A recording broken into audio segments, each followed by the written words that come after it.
Thank you. Thank you. I'm going to talk about success and self-efficacy in a study that we've done where we looked at the success and self-efficacy of men compared to women on the spectrum. And if anybody was here 3 years ago, I actually presented the findings of my initial study with women, and now we've gone back and done the same study with men and had some really interesting findings when we compared the two.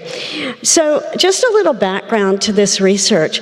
I became very interested in this study because at the time I started this, there was not a lot of research on autistic adults. That is rapidly changing, which is quite exciting. However, one of the other things was that a lot of the research that was out there was actually about the poor outcomes experienced by autistic adults. And although I do not in any way want to diminish the importance of that research, I did feel it was kind of the doom and gloom picture. And I thought, wouldn't it be much more interesting to look at those people who are doing well, to see what happened, to learn from them? Because I found that sometimes we find better rather than just looking at all the things that weren't happening, looking at when things went well would really tell us things. I also was really inspired by stories and narratives that were coming out of autistic adults, particularly people like Temple Grandin, that really talked about how they had succeeded in spite of many obstacles and the things that I saw that were sort of help them to get there.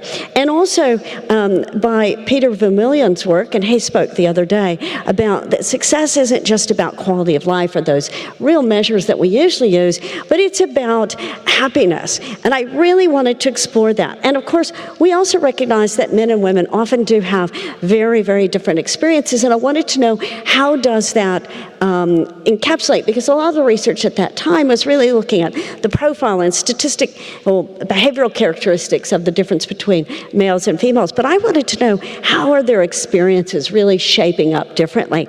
And so I wanted to go engage with autistic men and women and give them a voice to see how their lived experience really encapsulated their ability to get past those barriers in their way and to achieve successful outcomes.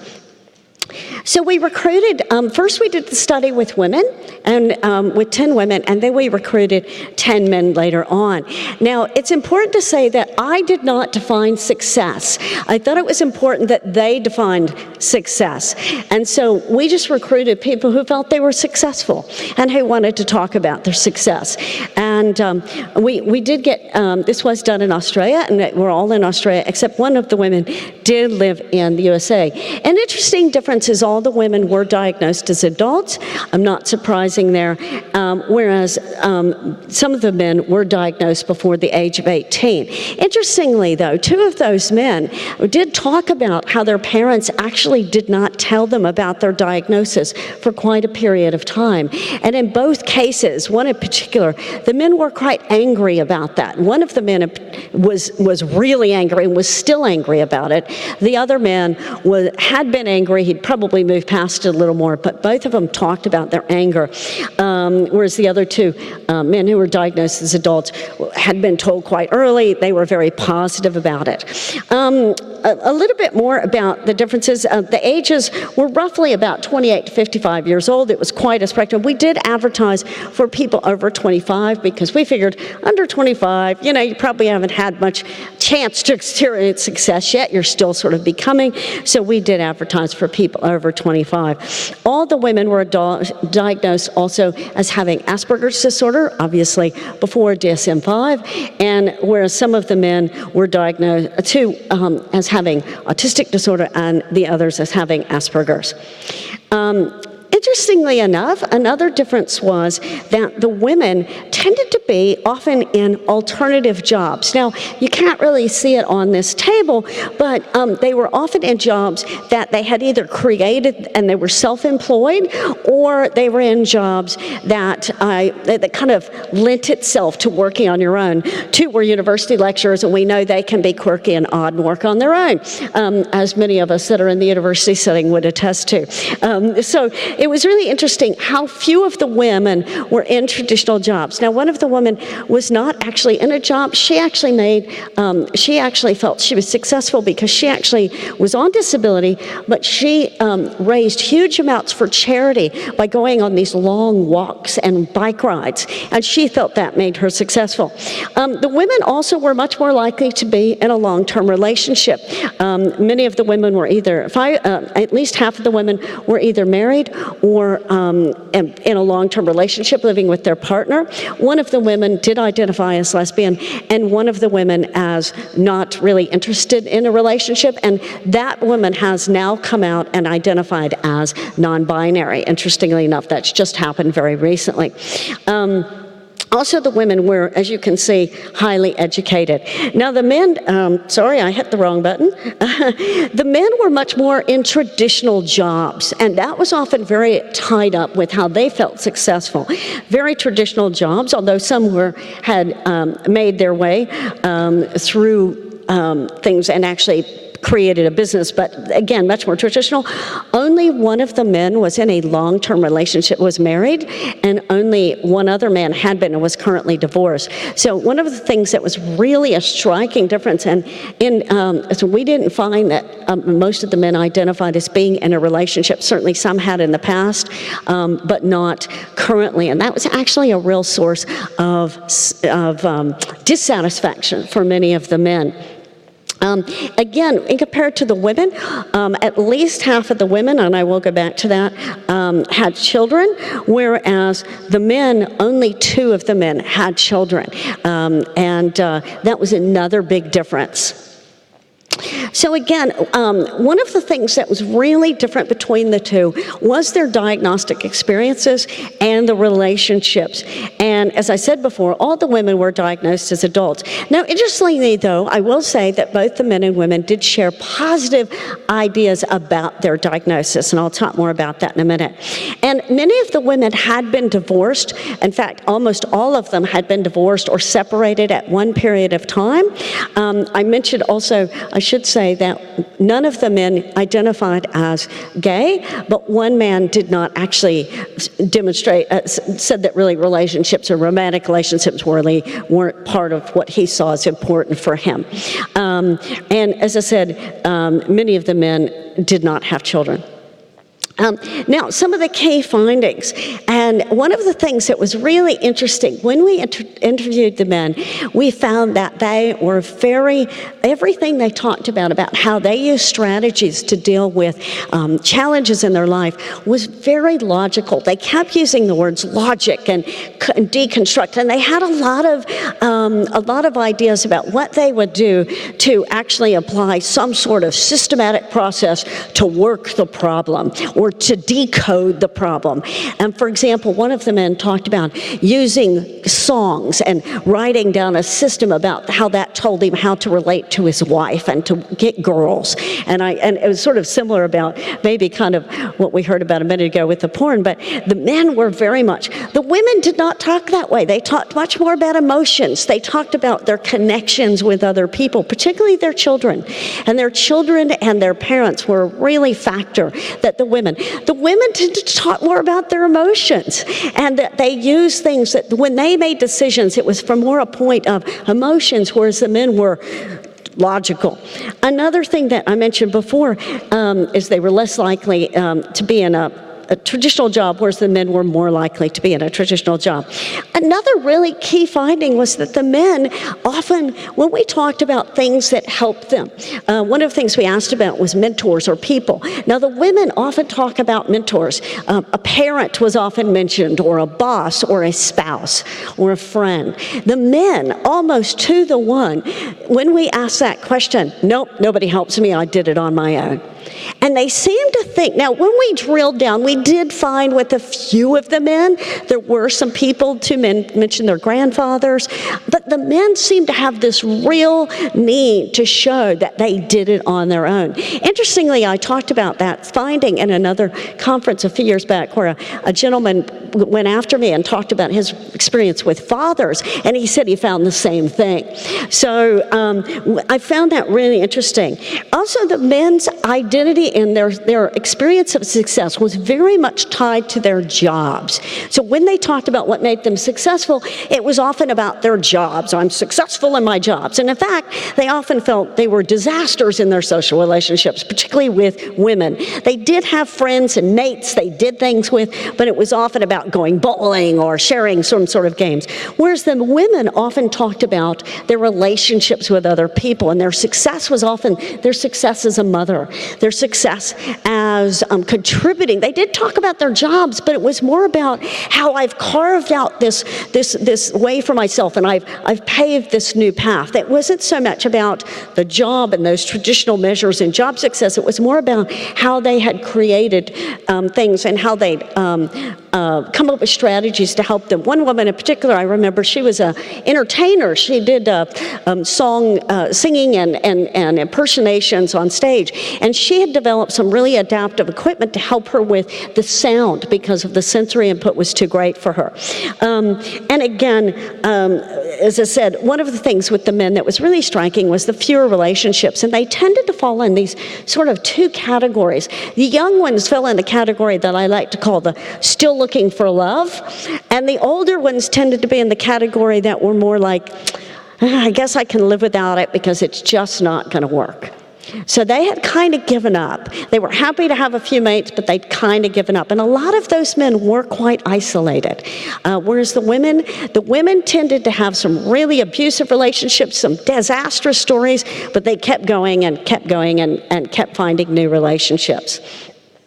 All the participants had a really positive sense of themselves, and one of that came from the diagnostic process. They often talked about when they got their diagnosis or when they found out their diagnosis, they had an initial period when they had to really reconsider what that meant for them.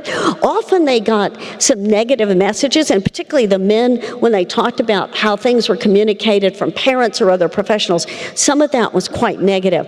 But what they talked about, and the men would read things and they'd work through it on their own and sort of use some analysis techniques about, oh, well, but I do this can't be that bad, and they kind of use that. Whereas the women went out and they watched a lot of videos of other women talking, and they read things and they read stories of other women, and they said that made a significant difference in how they were able to conceptualize their diagnosis.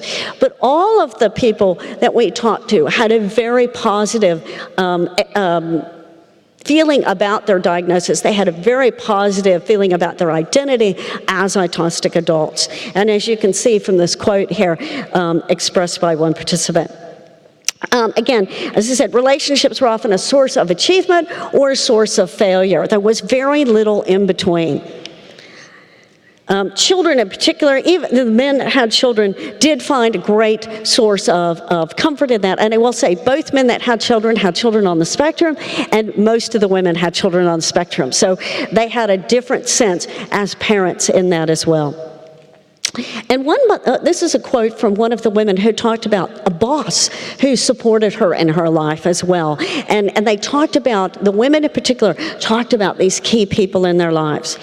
So one of the things that we found was both the women and men talked about their diagnosis and these defining moments. So the diagnosis was one defining moment in their life, but there was other critical moments which enabled them to build their self-efficacy. Talking about the diagnosis. So for the women, the defining moment was often a pivotal crisis. There was a pivotal moment where they made a decision, often from a point of emotion. I am going to make a big difference in my life. I'm going to do something different. And this is one of the main reasons they found success, was because they felt that their ability to make that decision and overcome that challenge made them successful. And they were things like changing careers, undertaking a new degree, leaving an abusive husband, leaving abusive parents, or leaving home and starting out their business. So they often made these big decisions. The men, in contrast, didn't make big decisions. They made small, little decisions along the way. So I like to say the women had these big moments and the men had a lot of little moments. And they would think things, they talked about unpacking and constantly working through solving problems as they came. So the women often talked about these big problems, and the men talked about all the times they they had decoded and worked these little problems. And things like watching neurotypical people and how they acted and using that as a sort of a system. Finding competence at work and how they worked with coworkers and they kept working at it until they got competent work. How they figured out and reconstructed the labels and how they really demonstrated. A lot of the men kept talking about their demonstration of self-reliance at the point when they experienced challenges and how much they met. This is one man's quote about how he found success. And as I said, in the men it was sort of an ongoing issue, whereas the women it was tied to a big moment. So we like to say that the women had a critical moment, they made a choice in action, and it helped them to find self-efficacy. Whereas the men tackled lots of problems over time, they developed a lot of knowledge and skill, and they, out of that, developed self-efficacy. Now, just looking at self-efficacy and the things that form self-efficacy from Bandura's theory is that we know that experience, what was interesting, mastery of experience was the greatest thing. So having experiences over time is the greatest thing that enabled these individuals to have self-efficacy.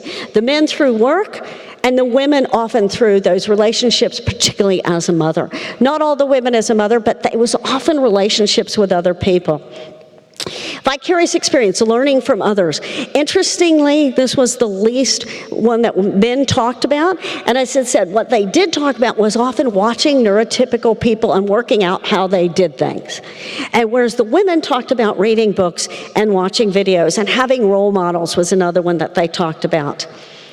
Social persuasion, this had another least impact, and this was people believing in you, and a lot of the women talked about people believing them in their life. Now, once we drilled down with the men, we got a few. That's where those grandfathers came into play, sometimes the mothers, sometimes a boss, but the men often weren't willing to say that somebody had done that. They typically, again, they kept saying, I did it on my own, I did it on my own.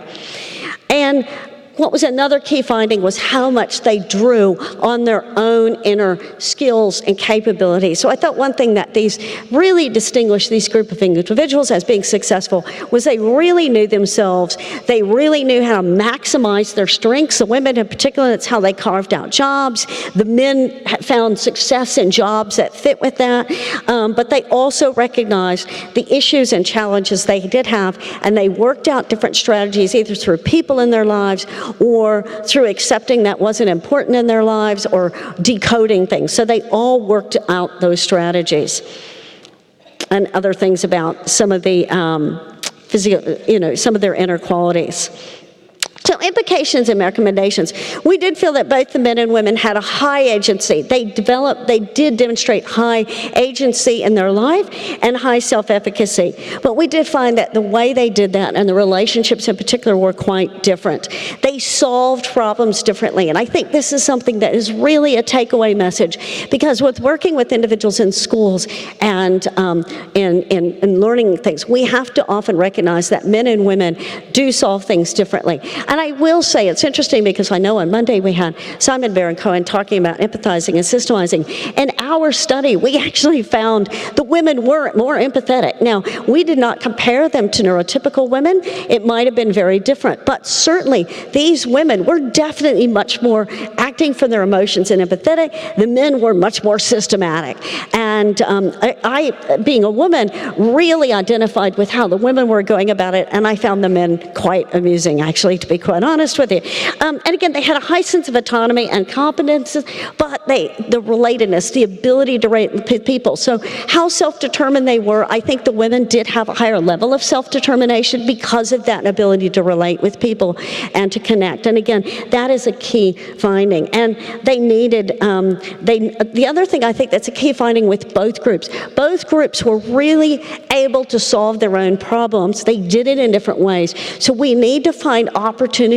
Their success was not defined by a lack of problems. In fact, they had horrendous challenges, but they were defined by the fact that they were able to work through and solve their own problems. So the more we can help individuals to solve their own problems, the more we will have those individuals with that high sense of success and achievement. Thank you very much.